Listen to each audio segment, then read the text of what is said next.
자, 이 때를 언제까지 기다려야 하는가 한번 생각해 보겠습니다. 언제까지? 우리는 가족 구원이 드디어 이루게 되면은 마음이 상하죠. 잠언 13장 12절에 보면은 소망이 드디어 이루게 되면 그것이 마음을 상하게 하나니 소원이 이루는 것은 곧 생명나무니라. 어려운 환경이 빨리 해결이 안 될 때, 그리고 기도 응답이 드디어 이루어질 때 마음이 상하게 됩니다. 그때가 위기죠. 그때가 사무엘상에 나오는 사울, 이 사울이 기다리지 못한 바로 7일이 되는 때입니다. 인간의 한계죠. 바로 그때 필요한 것은 하나님의 약속을 믿고 기다리는 것입니다. 기다리지 못해서 하나님의 약속을 받지 못하고 신앙이 실패하는 경우가 있습니다. 우리는 고난이 길어져도 기다려야 합니다. 하나님께서 나를 단련해서 귀한 하나님의 도구로 사용하기 위해서 나를 굽게 구부려 놓은 겁니다. 전도서 7장을 보겠습니다. 그 뒤에 7장 13절 14절, 전도서 7장 13절 14절을 같이 읽어보겠습니다. 하나님의 행하시는 일을 보라. 하나님이 굳게 하신 것을 누가 능히 곧게 하겠느냐. 형통한 날에는 기뻐하고 공고한 날에는 생각하라. 하나님이 이 두 가지를 병행하게 하사 사람으로 그 장래일을 능히 헤아려 알지 못하게 하셨느니라. 여기 13절에 하나님이 굳게 하신 것이라고 되어 있습니다. 나를 단련하고 연단해서 하나님의 도구로 사용하기, 귀한 도구로 사용하기 위해서 바로 고난을 허락하시는 겁니다. 우리가 고난이 있을 때 기도하게 만들고 또 나를 더 쓰시게 하기 위해서 더 어려움을 줄 수 있지 않습니까? 귀한 도구로 사용하기 위해서 고난을 허락하신다. 지금의 어려운 상황과 환경은 하나님께서 굽게 하신 것입니다. 하나님이 굳게 펴실 때까지 묵묵하게 기다려야 합니다. 펴줄 때까지. 기다릴 때에 우리의 자세는 아무것도 하지 않고 나태하게 기다리는 것이 아닙니다. 자기에 맡겨진 그 본분의 위치에서 열심히 일하는 가운데 기다려야 합니다. 기다리는 자는 일하는 자다라는 말이 있습니다. 하나님의 뜻이 이루어지기를 기다리는 가운데 하늘 소망을 위해서 일해야 합니다. 요한복음 9장 4절에 때가 아직 낮음에 나의 보내신 일을 우리가 하여야 하리라. 밤이 오리니 그때는 아무도 일할 수 없느니라 라고 했죠. 농부는 씨를 뿌리고 곡식을 얻기 위해서 무조건 기다리는 것이 아닙니다. 심어놓고 기다리는 게 아니죠. 열심히 일하면서 열매를 기다립니다. 우리도 우리에게 약속하신 말씀들이 이루어지기까지 하나님이 나에게 맡기신 일들을 최선을 다해서 성실과 정직으로 최선을 다하면서 기다려야 합니다. 하나님의 온전한 약속을 받기 위해서 우리는 하나님의 말씀을 의심치 말고 믿고 기다려야 합니다. 내가 원하는 시간에 하나님의 응답이 이루어지기를 바라는 것은 모든 인간의 본능이죠. 내가 원하는 시간에. 그러나 우리 그리스도인들은 그 본능을 뛰어넘어서 인내를 이루어야 하나님의 약속을 받을 수 있습니다. 때로는 의심이 들고 드디어 이루어진다 해도 우리는 약속을 믿고 기다려야 합니다. 언제까지 기다려야 하냐면 내가 기다릴 수 있는 때까지 기다리는 것이 아닙니다. 하나님의 약속이 이루어질 때까지 기다리는 것입니다. 그리고 때를 기다리면서 무엇을 참아야 할까 또 생각해 보겠습니다. 내가 때를 기다리면서 뭘 참아야 될까? 먼저는 밖으로부터 오는 모든 환난과 핍박, 고난을 참아야 됩니다. 외부적인 그런 핍박, 어려움입니다. 또 안으로부터 치밀어 올라오는 악한 생각들을 참아내야 합니다.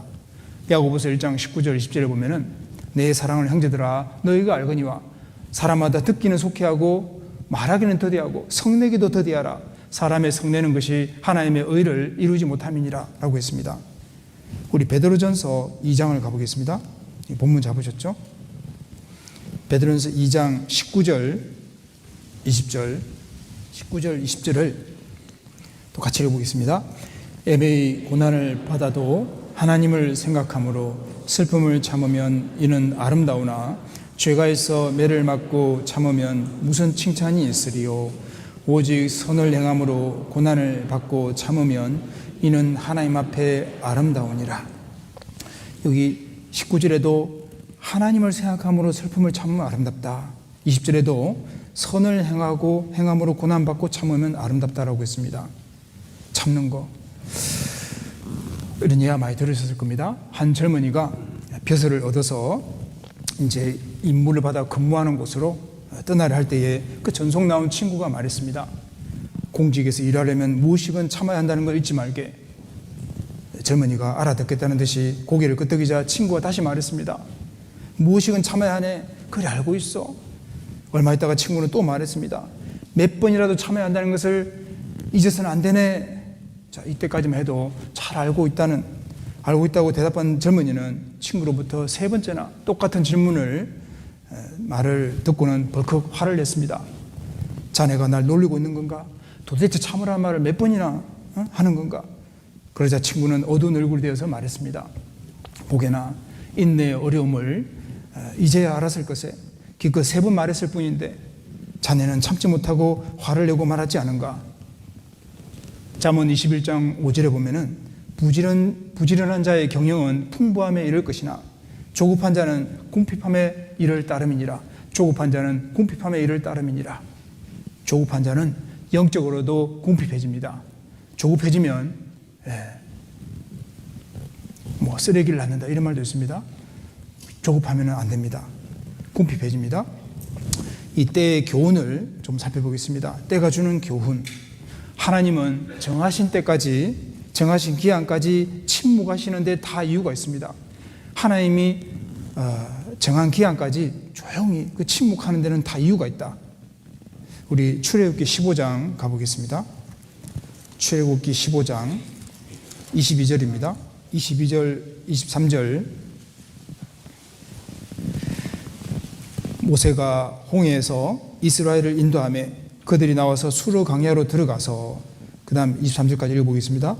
거기서 사흘 길을 향하였으나 물을 얻지 못하고 마라에 이르렀더니 그곳 물이 있어서 마시지 못하겠으므로 그 이름을 마라라 하였더라. 여기 보면은 지금 22절에 사흘 길을 향하였으나 물을 얻지 못하고 마라에 이르렀다. 마라가 쓰다는 뜻이죠. 썸물이었습니다. 지금 이스라엘이 이집트에서 400년간 종살이 한 이후에 하나님의 그 구원의 능력으로 출애굽을 하고 이제 광야를 통과하게 됩니다. 그런데 사흘 길을 행했는데 물을 얻지 못했다. 그들이 참고 견디다가 물이 있는 마라에 이르렀는데 야 물이구나.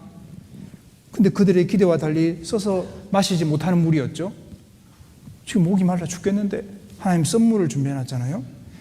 하나님은 이스라엘 백성들의 그 간절한 기대와는 다른 상황을 연출하기도 하셨을 겁니다. 왜 마라를, 썸물을 인생 중에 두셨을까? 그 속에서 인생에 처신하는 모습을 배우게 하시는 겁니다. 하나님께서는 때로는 우리 인생이 주의 정하신 코스를 걸어감에도 불구하고 내가 순종의 길을 걸어가는데도 불구하고 그들의 소원을 빨리 이루어지지 않으시고 실망케 하실 때가 있습니다.